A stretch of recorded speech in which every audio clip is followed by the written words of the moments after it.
Здравствуйте, смотрите в сегодняшнем выпуске. В Туркменистане пройдет международный конкурс красоты ахалцыкинских коней. Президент Туркменистана подвел итоги работы правительства в первом квартале этого года. В Ашхабаде состоялся массовый велопробег с участием президента Туркменистана и другие новости. Президент Туркменистана подписал распоряжение о проведении 27 апреля в городе Аркадак международного конкурса красоты ахалцыкинских коней.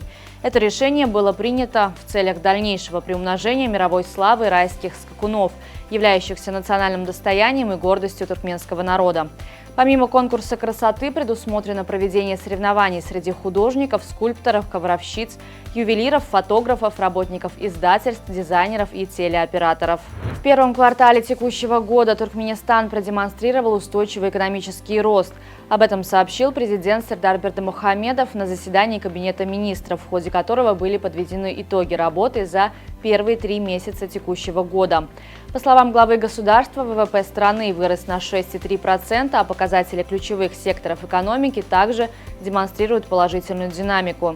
Наряду с экономическими успехами в стране активно ведется строительство крупных объектов производственного и социального назначения, включая новые поселки, жилые дома, развлекательные и медицинские центры, школы и детские сады. В Ашхабаде при участии президента Сердара Бердымухамедова прошел масштабный велопробег, приуроченный к Всемирному дню здоровья. Аналогичные мероприятия были организованы в городе Аркадак и во всех вилаятах страны. В Ашхабаде велопробег стартовал от монумента «Велосипед» на пересечении проспекта Чандыбиль и улицы Бекреве. Президент Туркменистана лично возглавил колонну участников и проехал по светлым мраморным проспектам туркменской столицы. Праздничную атмосферу дополнили выступления творческих коллективов и спортсменов вдоль маршрута. Обеспечить производство щедрого урожая сахарной свеклы в 2024 году распорядился президент Сердар Бердымухамедов, подписав соответствующее постановление. Документом предписано Государственному объединению пищевой промышленности, а также Хекимлику Марийского вилаята обеспечить производство щедрого урожая сахарной свеклы в этапах вышеуказанного региона с применением научно обоснованного севооборота в соответствии с агротехническими требованиями. Национальный лидер туркменского народа, председатель Халк Маслихаты Туркменистана Гурбангулы Бердымухамедов поздравил председателя Совета Федерации Федерального собрания РФ Валентину Матвиенко с юбилеем и присвоением звания Героя труда.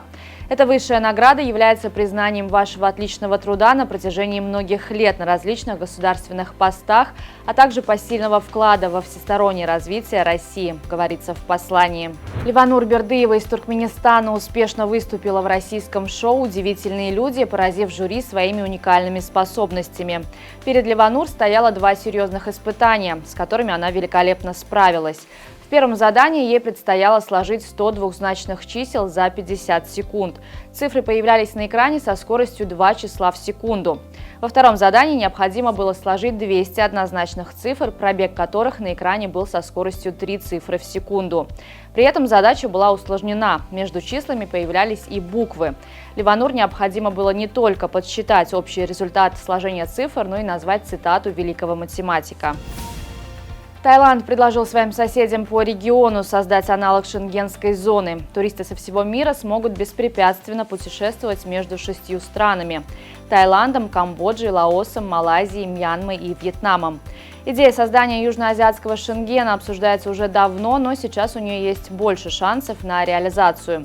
Лидеры стран региона обеспокоены вялым экспортом и слабым мировым спросом и видят в туризме один из способов защитить свою экономику. Ученые обнаружили, что на дне морей и океанов скопилось от 3 до 11 миллионов тонн пластика, что в 100 раз больше, чем на поверхности.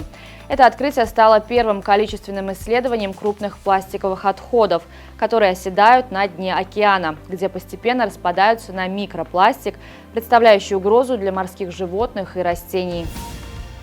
Максат Миредов из Туркменистана стал серебряным призером Кубка мира по тяжелой атлетике. Он завоевал 3 серебряные медали на проходящем в Пхукете квалификационном этапе соревнований на летние Олимпийские игры в Париже. Этого успеха 23-летний спортсмен добился в весовой категории до 81 килограмма. В прыжке Максат поднял 146 килограммов, в толчке 182. В итоге в двоеборье с результатом 328 килограммов он стал вторым, опередив на 13 килограммов занявшего третье место канадского штангиста Самуэля Гуартина и уступив 38 килограммов корейцу Ри Чонг Сонгу. По поручению президента Сердара Бердымухамедова в спортивном комплексе боевых искусств Ашхабадского олимпийского городка состоялась церемония чествования призеров, успешно выступивших на международных соревнованиях.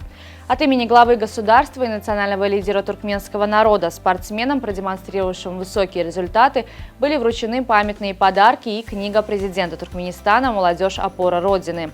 Среди награжденных победители и призеры международных турниров по пара-пауэрлифтингу, самбо, боевому самбо, тайквондо, теннису, карате. На сегодня это все. Желаю вам хорошего завершения дня. Увидимся завтра. И не забывайте, что Туркменпортал – ваш самый надежный источник новостей.